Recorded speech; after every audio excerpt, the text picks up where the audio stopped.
ex-Royal Marine Commando Martin Ashworth of the leather workshop in Anglesey is known the world over for his master craftsmanship.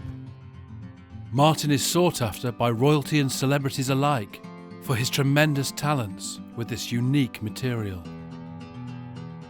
But like the old leather he works with, Martin's had to develop a thick skin, as his journey to become the artisan he is today wasn't an easy one. This is Martin's story.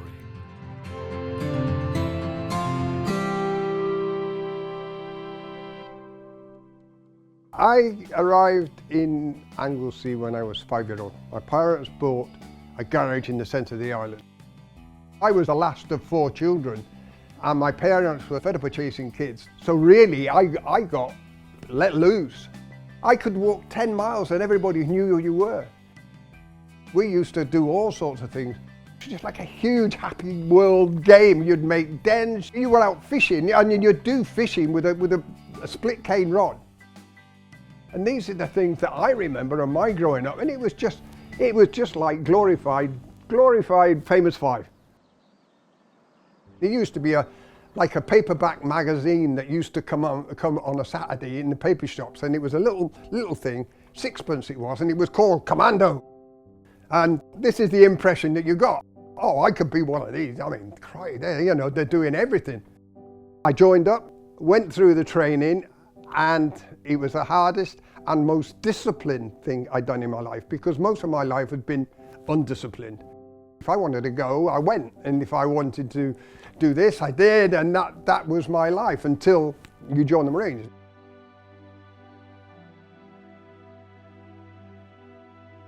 They break you down and break you down and break you down until despair. And I was sat on the end of my bed, booing like a child, thinking, what have I done? I was having a whale of a time in Anglesey. And then they build you back in such a manner where you become self-reliant. You start to realize things about yourself that you never knew. You start to understand how capable you are.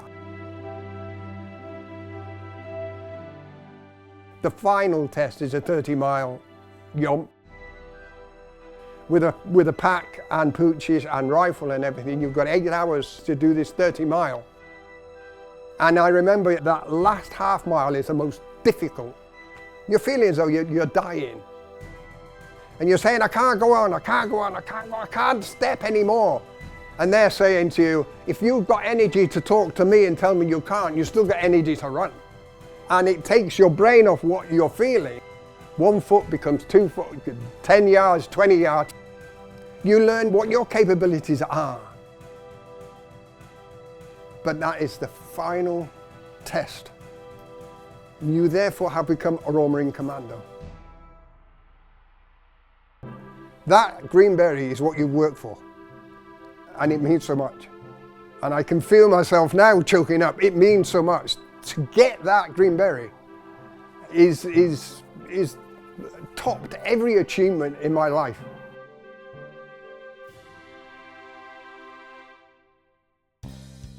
Martin was sent all over the world during his time as a Royal Marine Commando.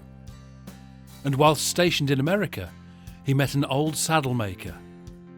Martin wasn't to know it then, but this chance encounter would aid his salvation when he needed it most. I was looking for something to do in America, and round the corner was a guy who handmade Western saddles. I said to her, well, look, I love watching you, but can you teach me? So, well, hell yeah, I'll teach you, yeah, but if you want to learn, I'll teach you.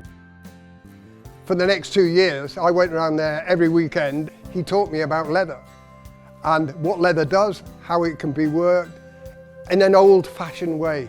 And yeah, it was a bit like duck to water at the end. After 20 years of service, it was time for Martin to retire and return to the UK. By now, he had a wife and family to support, and he found employment on a country estate. However, he was about to take on a battle he hadn't signed up for. A fight that tested both his physical and mental strength. My wife was housekeeper, and I was a chauffeur and general dog's body. The boss bought a horse and it had its leg caught in the paddock fencing, and we had to get it off, otherwise it would have damaged its own leg. So the only way to take the pressure off is to lift the horse up. I mean, you're talking 3/4 of a ton of horse. While I was lifting the horse, obviously I was in the wrong position.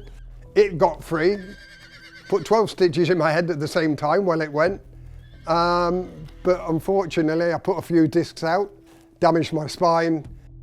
Even with financial support from his employer and extensive surgeries, Martin's injury was so severe that he was left unable to walk and could no longer continue his job. Wheelchair-bound, Martin faced an uncertain future, and so he returned to the place he drew comfort from, Anglesey. We tried to return to my roots. I knew the people around here. I grew up on Anglesey. Churchill said, if you're going through hell, just keep going.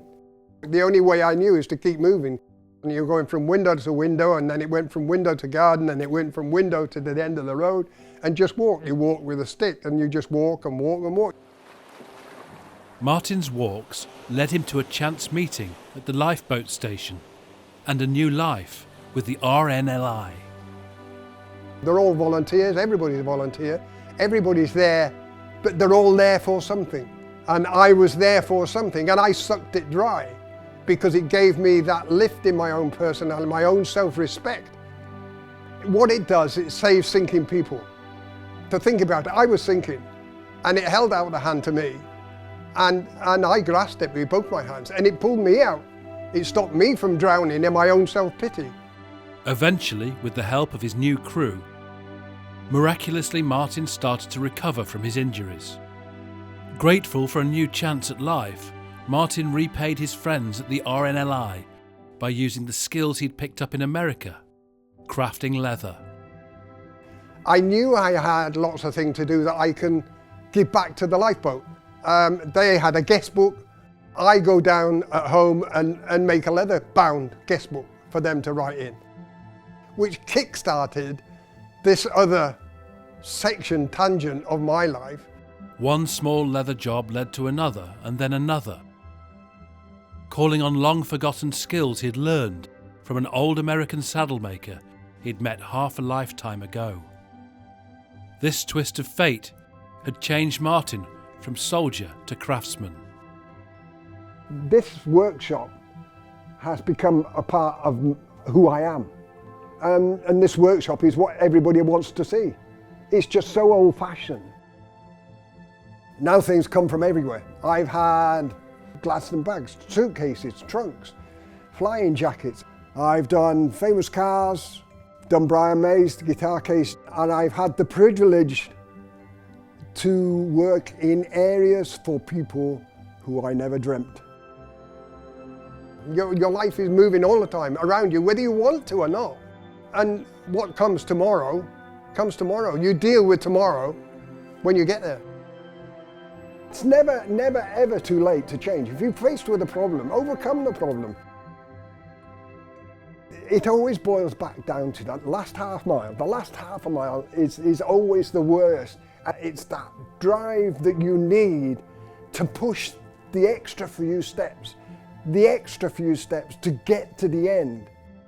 And it's a thought process that I learned as a young recruit in the Royal Marines to do things that I never dreamt I would ever do.